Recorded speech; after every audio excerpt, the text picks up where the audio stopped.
¿Alguna vez te has preguntado a cuántas personas mató Fidel Castro y quiénes eran esas personas, sus caras y sus nombres? La biografía de Fidel Castro está marcada por la violencia y la decisión de matar. A lo largo de su vida, un rastro de sangre lo persiguió, y hoy vamos a repasar las historias y los rostros de algunas de sus principales víctimas. Desde joven, en su época de estudiante universitario en La Habana, Fidel ya estaba involucrado en bandas violentas que luchaban por el poder.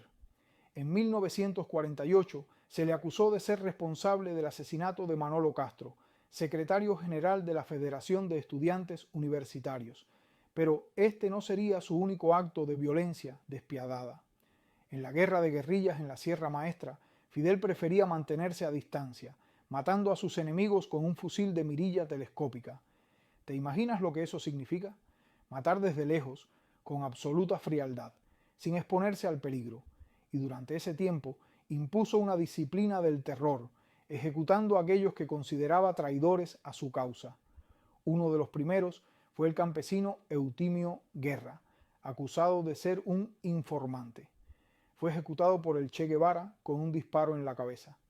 En una foto de la época se ve a Fidel Castro preparando el fusilamiento de Rolando González, un joven guerrillero de apenas 17 años acusado de traición. Lo hacía para imponer la obediencia.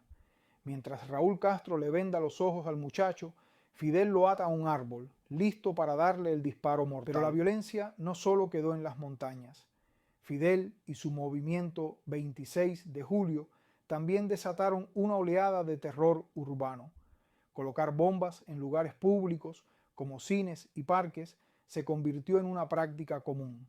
La famosa Noche de las 100 bombas, en La Habana, en noviembre de 1957, sembró pánico por toda la ciudad.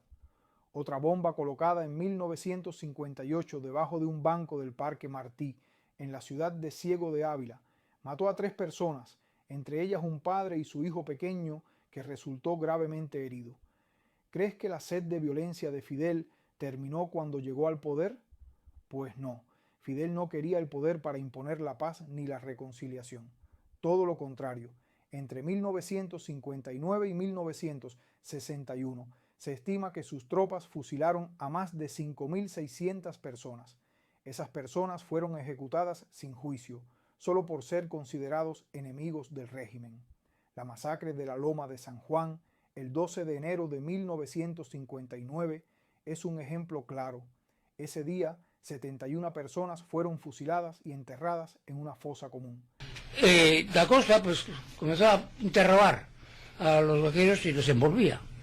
No lo entendían. ¡Diga, repita! ¡Alto, claro! Y los fiscales también pues, se ponían nerviosos y... ¡Vamos, repite! Y los guajeritos se asustaban y no sabían qué hacer ni qué decir.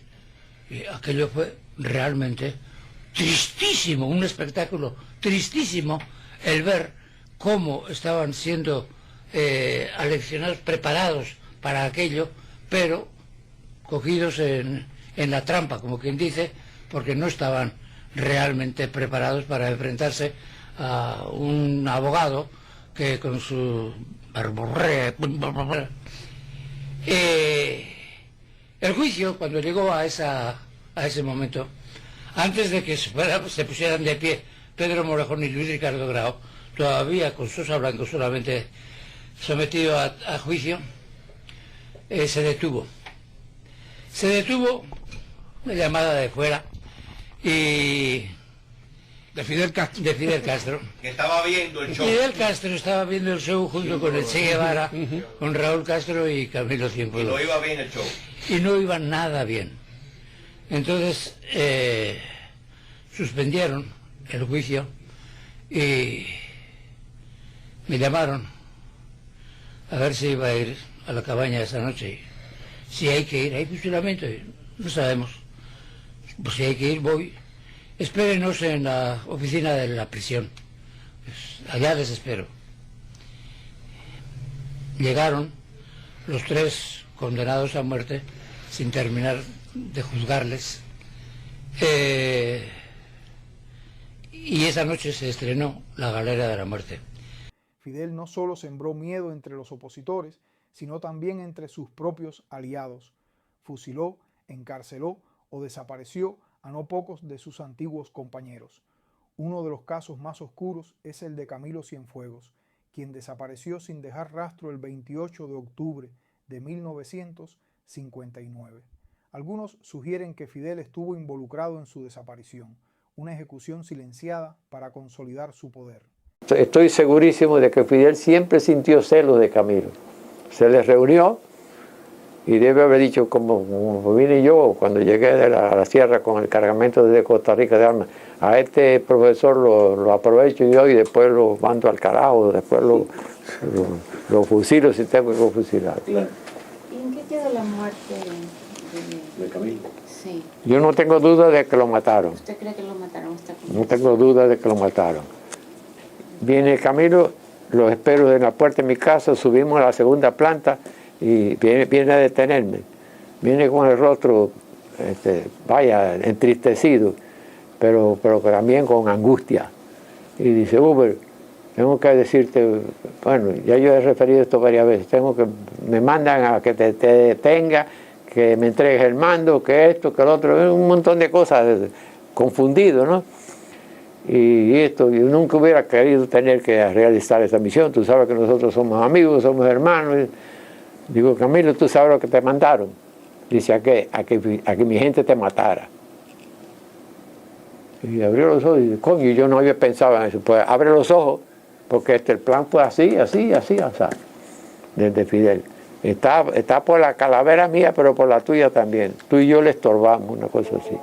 Otro ejemplo fue el fusilamiento del general Arnaldo Ochoa en 1989, acusado de narcotráfico, aunque la razón real fue política. Fidel veía en Ochoa una amenaza a su liderazgo y decidió eliminarlo. Traición al país, traición al pueblo, traición a la revolución, traición a Fidel. Sean sancionados a pena de muerte por fusilamiento.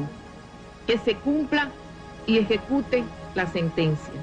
Mantenga y se cumpla y ejecute la pena de muerte impuesta Hacia la pena capital, de pena de muerte por fusilamiento, pena de muerte por fusilamiento, a pena de muerte por fusilamiento, de muerte por fusilamiento, muerte por fusilamiento.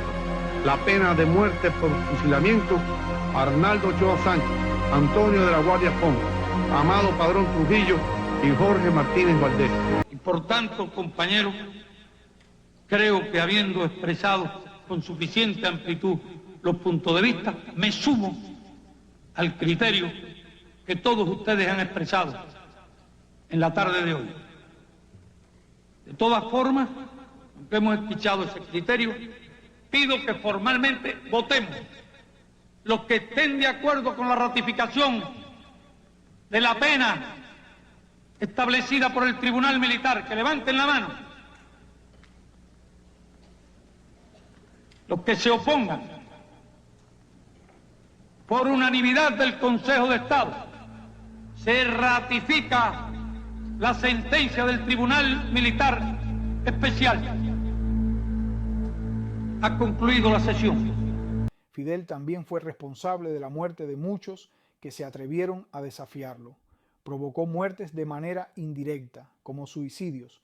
¿Sabías que su propio hijo, Fidel Castro Díaz Balart, quien vivió siempre atormentado por la figura despótica de su padre, terminó por suicidarse en 2018? Se lanzó desde la azotea de un hospital. Aide Santamaría, llamada heroína del asalto al cuartel Moncada, se quitó la vida en 1980, desilusionada por el rumbo de la revolución. La tiranía de Fidel provocó siempre oleadas de emigraciones como nunca antes se habían visto en la historia de Cuba. Miles de balseros perdieron la vida tratando de escapar del régimen y llegar a las costas de Estados Unidos. Por supuesto, a Fidel no le agradaba esa imagen que los balseros daban al mundo acerca de su gobierno y tomó medidas drásticas para evitarlo. O sea, acudió como siempre a la violencia extrema. ¿Conoces la masacre del río Canimar? Ocurrió en 1980.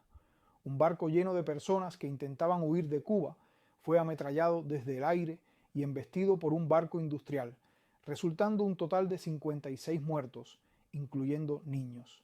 ¿Y qué decir del hundimiento del remolcador 13 de marzo, ocurrido el 13 de julio de 1994, es una de las páginas más negras y bochornosas de la historia de Cuba. Naves militares hundieron un barco de madera en que trataban de huir de Cuba muchas familias con sus hijos pequeños. Dijeron que nos paráramos ni nada. Y ellos lo que hicieron fue echarnos agua. Entonces llega un momento en que ya vemos que nosotros no podemos seguir, porque entonces sí iba a ser fatal, y paramos, porque ya el agua estaba entrando. Entonces paramos y se lo dijimos, mira, nosotros viramos para atrás, nosotros vamos a virar para atrás, ya estamos parados, y ellos nos vieron parados y todo. Y le decíamos que no nos hiciera daño, que llevábamos niños ahí, le enseñábamos a los niños que seguían echando agua. Entonces después vinieron dos más, como a 7 millas allá. Y se pusieron uno por cada lado. Uno va al frente, otro atrás. Y entonces de atrás se subió arriba del barco. Y ahí fue donde le dio el golpe por el lado y lo viró. Y todos nos hundimos y el barco se hundió inmediatamente. El 24 de febrero de 1996, Fidel también fue responsable de la orden de derribar 2 avionetas de la organización Hermanos al Rescate, matando a 4 pilotos civiles que se dedicaban a localizar y prestar auxilio a balseros cubanos en alta mar. ¡Esa! ¡Autoriza los cojones! ¡Autoriza los cojones que la tenemos! ¡Autorizado a destruir 08! ¡Primer disparo! ¡Le dimos, cojones! ¡Le dimos! ¡Le dimos! ¡Lo retiramos! Espérate, para ver dónde cae. ¡Cojones, le dimos! ¡Sellado! Oye, marcaron el lugar. Acá hay una lancha cerca de ella. La avioneta cayó cerca de la lancha. Tenemos otra avioneta.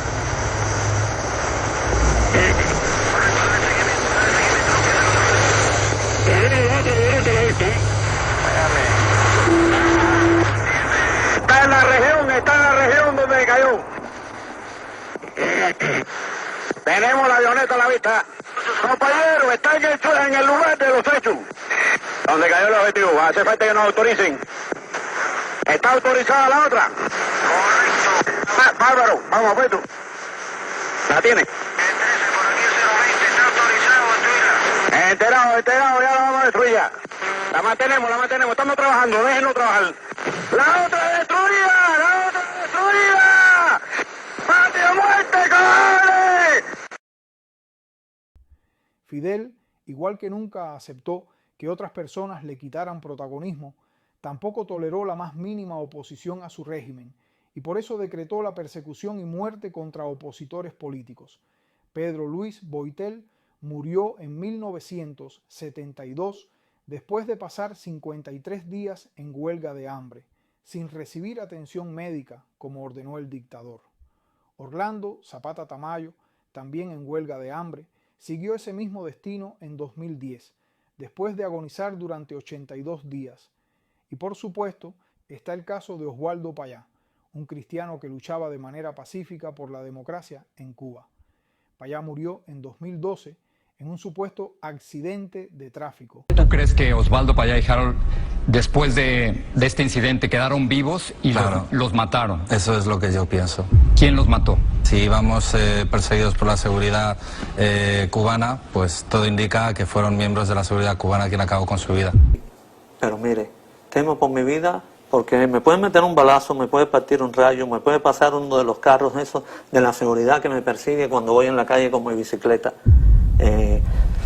La vida y la muerte es parte de la existencia. Vivimos y morimos en las manos de Dios. Y yo voy a regresar a Cuba para vivir o morir en las manos de Dios.